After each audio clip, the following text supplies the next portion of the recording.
ოპოზიციის ნაწილი ფარულად თვითმმართველობის არჩევნებისთვის მზადებას განაგრძობს. შეხვედრებს მართავს რეგიონებში მაგალითად მამუკა ხაზარაძე. მზადება აღიარა ნაციონალურმა მოძრაობამ, თუმცა პარტიაში ირწმუნებიან, რომ საპარლამენტო არჩევნებისთვის ემზადებიან.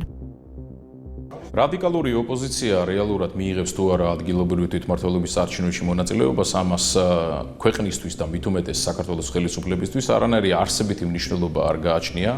Რა თქმა უნდა, ეს ძალები არიან პირდაპირ დაფინანსებული გარედან და ელოდებიან გარედავალებებს და ამის მიხედვით იმოქმედებენ. შესაბამისად, ამიტომ არის გაურკვეველი მათი პოზიციები და მათი პასუხები საზოგადოების წინაშე.